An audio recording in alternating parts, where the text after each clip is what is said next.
ये कहानी आशापुर नाम के एक छोटे से गांव की है। आशापुर गांव के लोग साधारण जीवन जीते थे। इस गांव में ज्यादातर किसान थे जो अपनी आजीविका के लिए बारिश पर निर्भर रहते थे। इसी गांव में रामू नाम का एक किसान रहता था। रामू मेहनती और ईमानदार था, लेकिन वह हमेशा अपनी किस्मत को कोसता रहता था। और आखिर कोसे भी क्यों ना, रामू बहुत मेहनत करता था, परंतु उसकी फसल कभी समय पर नहीं पकती, और जब पकती तो बारिश या सूखा सब बर्बाद कर देता। यह कहानी उसकी बदकिस्मती और एक अद्भुत मोड़ की है। एक दिन इसी तरह काम करने रामू सुबह सुबह अपने खेत पर पहुंच जाता है। रामू के पास एक छोटी सी जमीन थी जो अगल बगल से दूसरों की जमीन से जुड़ी हुई थी।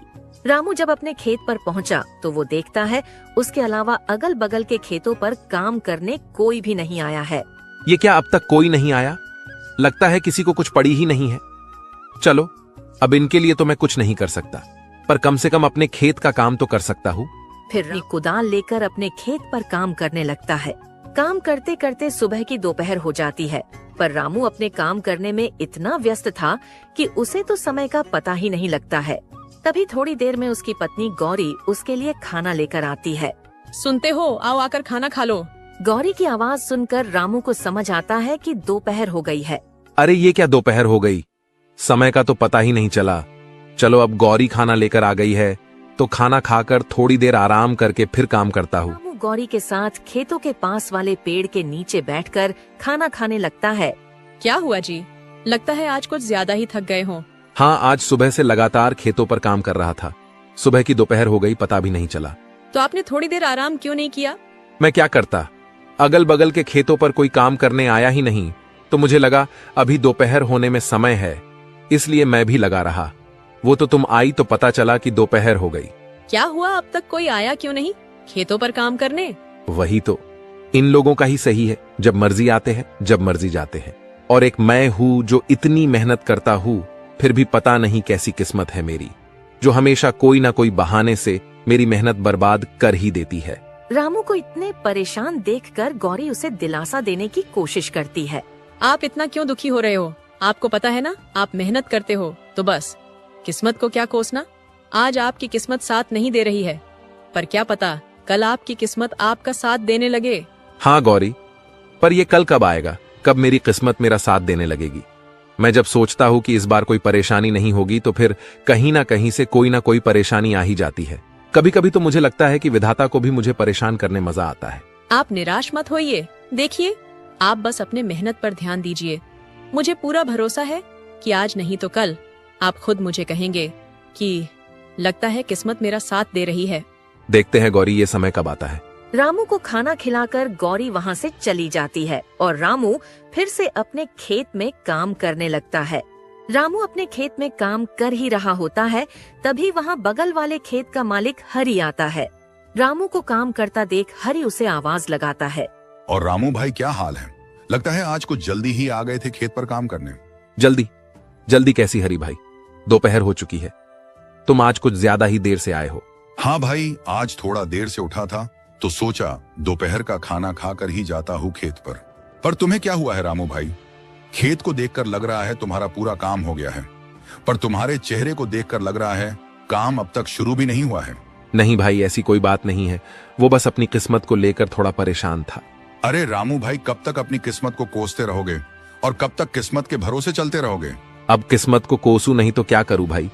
तुम तो जानते ही हो ना, पिछले साल बाढ़ आई, फिर सूखा पड़ गया था, और अब जब इस साल कोई प्रकोप नहीं है तो दिन ब दिन मंडी में अनाज के दाम गिर रहे हैं। भाई मुझे एक बात बताओ, हम दोनों के खेत एक दूसरे के अगल बगल में हैं, यानी तुम्हारे खेत में जो आफत आई होगी वही मेरे यहाँ भी हुआ होगा, पर मैं तो नहीं कोस रहा अपनी किस्मत को। हाँ, मैं भी मानता हूँ कि किस्मत का साथ बहुत जरूरी होता है, पर सुनो भाई, मेहनत का फल जरूर मिलता है। कभी कभी हमें किस्मत को बदलने के लिए खुद कदम उठाने पड़ते हैं। मैं कुछ समझा नहीं भाई, जरा विस्तार से बताओ। रामू भाई, तुम खेती के अलावा क्या करते हो?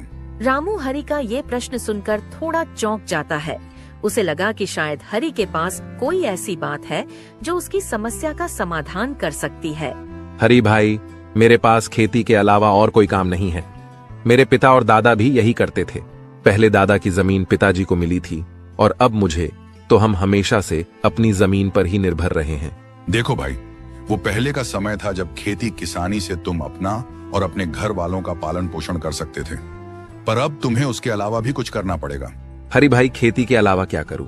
भाई मैं तुम्हें बताऊंगा, नहीं दिखाऊंगा। पहले तुम फटाफट से अपना सारा काम निपटा लो और मैं मेरे खेत का काम कर लेता हूँ, फिर मैं तुम्हें मेरे साथ अपने घर ले जाता हूँ। ठीक है भाई, मैं अभी अपने खेत का काम निपटा लेता हूँ। फिर दोनों जान अपने अपने खेतों में काम करने लगते हैं।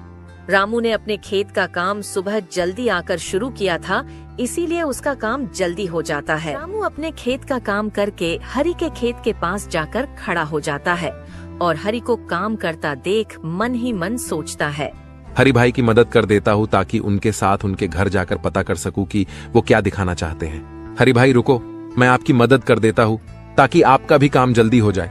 ठीक है भाई।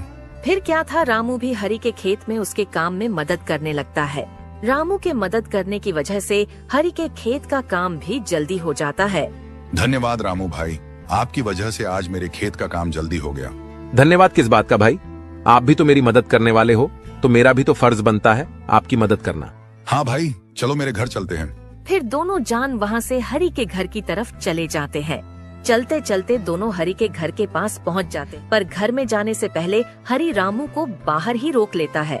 रामू भाई, तुम बहुत परेशान थे, इसीलिए मैं तुम्हें अपने साथ अपना ये राज बताने लाया हूँ। पर मैं जो तरीका तुमको बताऊंगा और घर पर जो चीजें तुम देखोगे वो तुम किसी और को नहीं बताओगे। हरि की ये बात सुनकर रामू थोड़ा चौंक जाता है और सोचने लगता है, मुझे कुछ गड़बड़ लग रहा है, वरना हरि भाई ऐसी बात नहीं करते। पता नहीं वो घर पर मुझे क्या दिखाने वाले हैं। अरे रामू भाई, कहाँ खो गए? डरो मत, मैं तुम्हें जो दिखाने वाला हूँ उसकी मदद से तुम्हारी मेहनत कभी बर्बाद नहीं होगी, चाहे सूखा पड़े या बाढ़ ही क्यों ना आ जाए।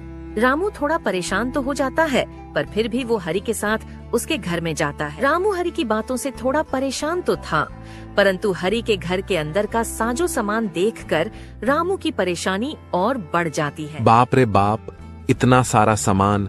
हरि भाई, तुम्हारा घर बाहर से तो किसी किसान का लग रहा था, पर इसके अंदर का माहौल तो किसी व्यापारी के घर जैसा है। भाई अभी तो कुछ नहीं है, मैं तुम्हें जो दिखाने वाला हूँ उसे देखकर तो तुम्हारे होश उड़ जाएंगे। हरि की बातें सुनकर रामू की बेचैनी बढ़ने लगती है। हरि भाई, तुम मुझे वो दिखा दो जो दिखाने लाए हो, क्योंकि तुम्हारी बातें सुन सुनकर अब मैं बेचैन होने लगा हूँ। ठीक है भाई, तुम यही रुको, मैं अभी वो सामान लाकर दिखाता हूँ। हरि वहाँ से अपने दूसरे कमरे में चला जाता है और रामू उसका वहीं रुककर इंतजार करने लगता है। थोड़ी देर में हरि अपने साथ एक गोनी लेकर आता है। हरि भाई, ये क्या लाए हो अपने साथ? भाई इसी में तो है वो चीज जो तुम्हारी हर समस्या को दूर कर देगी। ऐसा क्या है इस गोनी में? हरि उसे वो खोलकर उसमें रखी चीज दिखा देता है। भाई ये क्या? ये तो चावल है। रामू भाई, ये कोई मामूली चावल के दाने नहीं हैं, ये मैंने चीन से मंगाए हैं। मैं कुछ समझा नहीं भाई, तुमने चावल के दाने चीन से क्यों मंगाए? और ये चीन के चावल मेरी किस प्रकार मदद कर सकते हैं? भाई मैंने जैसे कहा था, ये कोई मामूली चावल नहीं है। ये जो तुम मेरे घर पर साजो सामान देख रहे हो, सब इसके बदौलत ही आया है। मैं कुछ नहीं समझा भाई, ये कोई जादुई चावल है क्या? हाँ भाई, कुछ वैसा ही सोचो जैसे कि हर बार हमारी फसल किसी न किसी कारण से बर्बाद हो जाती है, तो मैं क्या करता हूँ, बची कुची फसल में इसे मिलाकर बेच देता हूँ। इससे मेरा बहुत मुनाफा होता है। रामू को इन चावल के दानों में कुछ गड़बड़ लग रहा था। हरि भाई, ये चावल के दाने हमारे चावल के दानों से अलग है थोड़े। हाँ भाई, क्योंकि ये चावल उगाए नहीं बनाए जाते हैं। यानी ये चावल नकली है? हाँ, कुछ ऐसा ही समझो। पर इसको अगर हम दूसरे चावल में मिला दें तो किसी को पता नहीं चलता है कि ये नकली चावल है, और इसे बेचकर मुनाफा भी तगड़ा होता है। भाई पर ये तो गलत है, ऐसे नकली चावल कोई व्यक्ति खाएगा तो उसकी तबीयत खराब हो सकती है। हाँ, तो उससे हमें क्या, हमें तो इसे बेचकर मुनाफा मिलेगा, हम उसमें खुश हैं। हम दूसरों की क्यों सोचें? जब हमारी फसल खराब हो जाती है, हमारे घर वाले भूखे मरते हैं, तो कोई पूछने आता है क्या? तो हम क्यों दूसरों की सोचकर अपना नुकसान कराएं?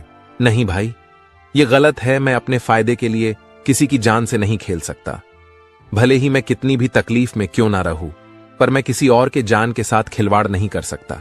रामू भाई, एक बार फिर से सोच लो, ये चावल तुम्हें बहुत अमीर बना सकते हैं, और तो और इनके होते हुए तुम्हें अपने फसल की ज्यादा चिंता भी नहीं करनी होगी। जितना भी हुआ बाकी का ये संभाल लेंगे। नहीं भाई, ये काम मुझसे नहीं हो सकता है, चाहे कितना भी फायदा क्यों ना हो। ठीक है भाई, जैसा तुमको सही लगे। हाँ भाई, चलो फिर मैं चलता हूँ। रामू हरि के घर से निकल जाता है। रामू फिर से परेशान होकर अपने घर की तरफ चल पड़ता है। चलते चलते रामू परेशान हालत में एक पेड़ के नीचे आकर बैठ जाता है। अब क्या करूं मैं? अपने नसीब को कोसूं या नहीं?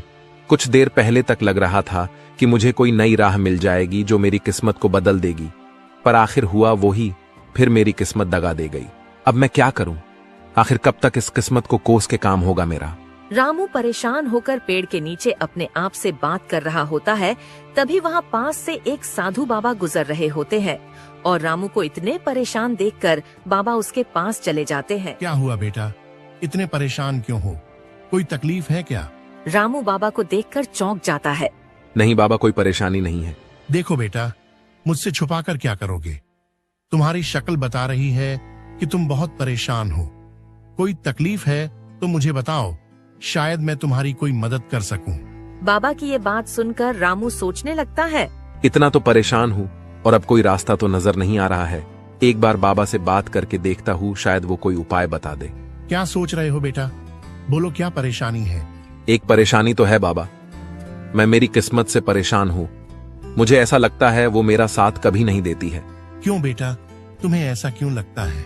बाबा, मैं एक मामूली किसान हूँ जिसका सारा संसार खेती बाड़ी पर निर्भर है और मैं पूरी ईमानदारी से अपने खेत पर काम करता हूँ, पर मेरी किस्मत कभी साथ नहीं देती है।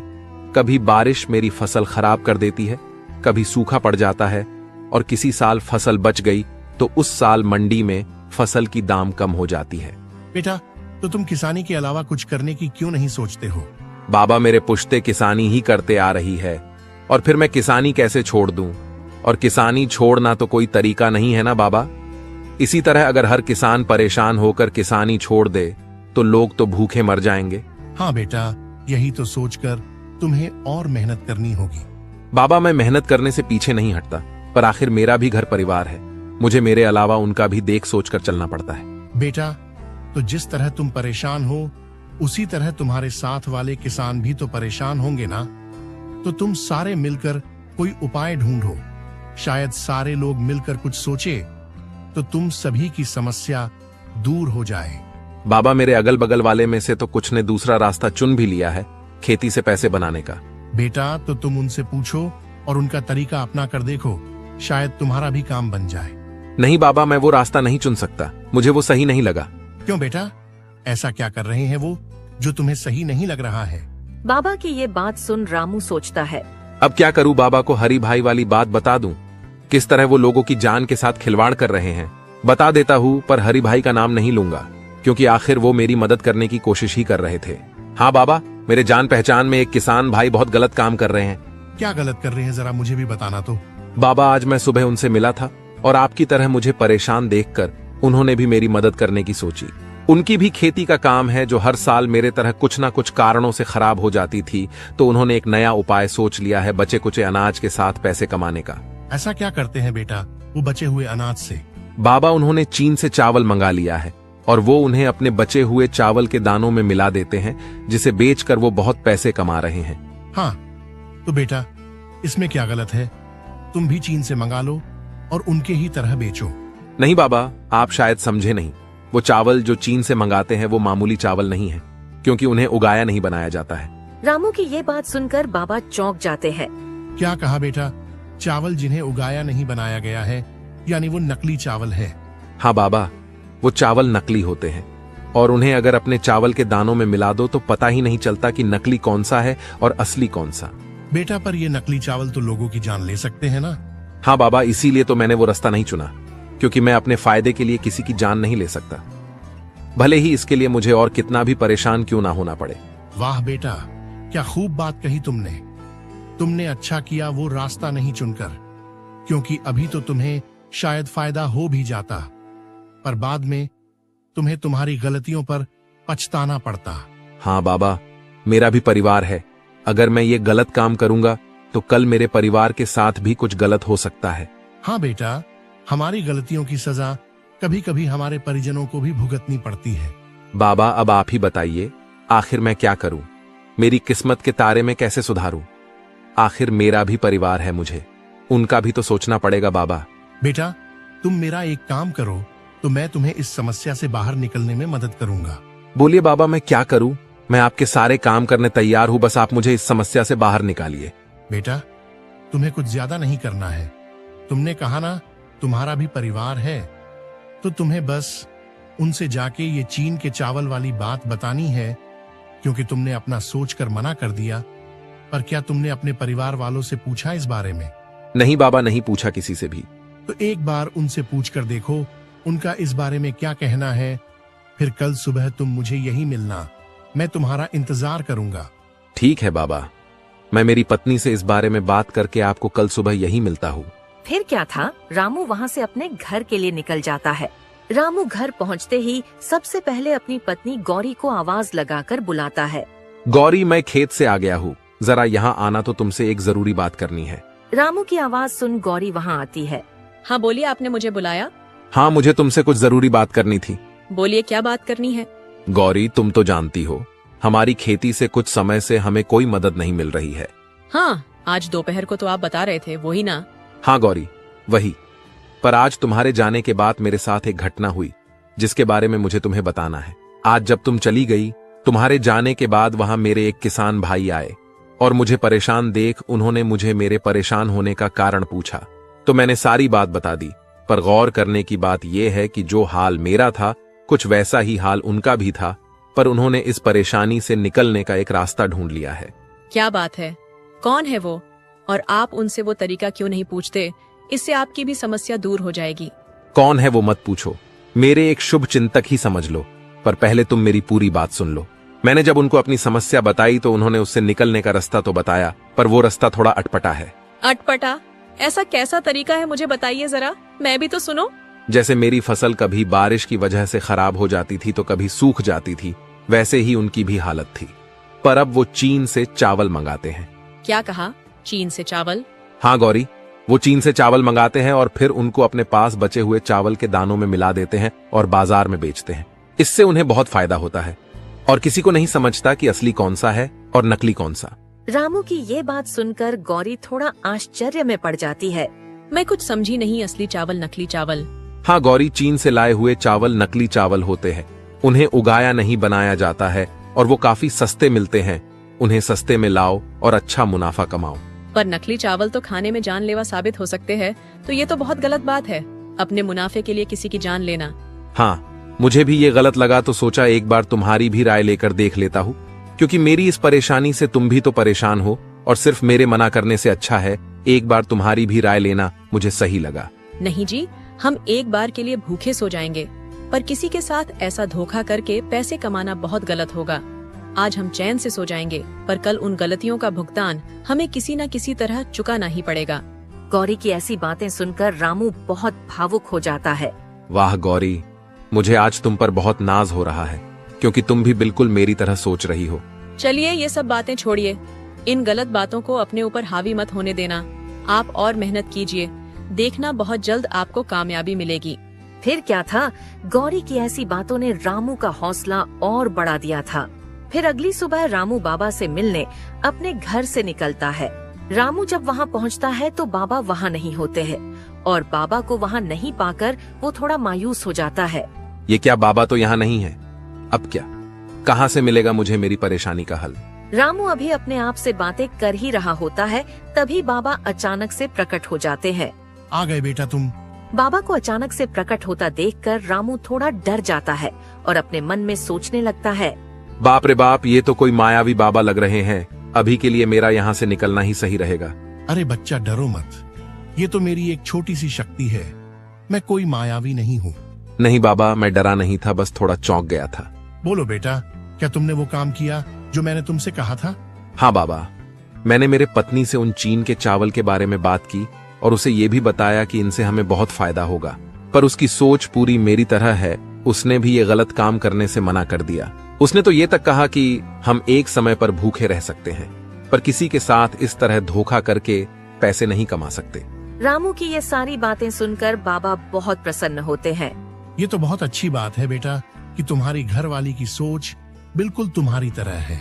बाबा, अब आप मुझे कोई तरीका बताइए जिससे मेरी समस्याएं दूर हो सके। हाँ बेटा, रुको, मैं तुम्हारे लिए कुछ लाया हूँ जिससे तुम्हारी सारी समस्याएं दूर हो जाएंगी। बाबा फिर उसे एक पोटली देते हैं। बाबा इस पोटली में क्या है? बेटा, इस पोटली में जादुई मिट्टी है। तुम बस इस मिट्टी को ले जाकर अपने खेत में छिड़क देना और फिर उसके बाद अपने अनाज के बीजों को छिड़क देना। फिर कमाल देखना। पर एक बात याद रखना, मिट्टी कम कम छिड़कना, और जब पोटली की मिट्टी खत्म होने वाली हो तो अपने खेत की मिट्टी इसमें मिला देना। इस पोटली को कभी खाली मत होने देना। ठीक है बाबा, मैं आपकी सारी बातों को याद रखूंगा। ठीक है तो बाबा, मैं चलता हूँ।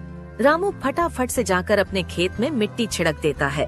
चलो, अब मिट्टी तो छिड़क दिया, अब फटाफट से बीजों को भी छिड़क देता हूँ। रामू सारे खेत में जल्दी जल्दी बीज छिड़क देता है। चलो, बाबा के कहे अनुसार मिट्टी भी छिड़क दी और बीज भी। चलो अब घर चलता हूँ। कल सुबह जल्दी आकर एक बार खेत का जायजा ले लूंगा और जादुई मिट्टी का कमाल भी देख लूंगा। फिर अगली सुबह रामू सुबह सुबह अपने खेत पर पहुंच जाता है और अपने खेत की हालत देखकर चौंक जाता है। उसका खेत पूरा हरा भरा हो चुका था। उसे अपने आंखों पर यकीन नहीं हो रहा था। आखिर बाबा की बात सही हो गई। अब इस जादुई मिट्टी से मेरी सारी परेशानियां दूर हो जाएंगी और आखिर गौरी की बात भी सही हो गई। अब किस्मत भी मेरा साथ देगी। दोस्तों, इस तरह रामू और गौरी के नेक दिली ने उनकी बदकिस्मती को बदल दिया और अब उन्हें अपने किस्मत को नहीं कोसना पड़ेगा। दोस्तों, इस तरह की और शानदार कहानियाँ देखने के लिए हमारे इस चैनल को सब्सक्राइब कर लें।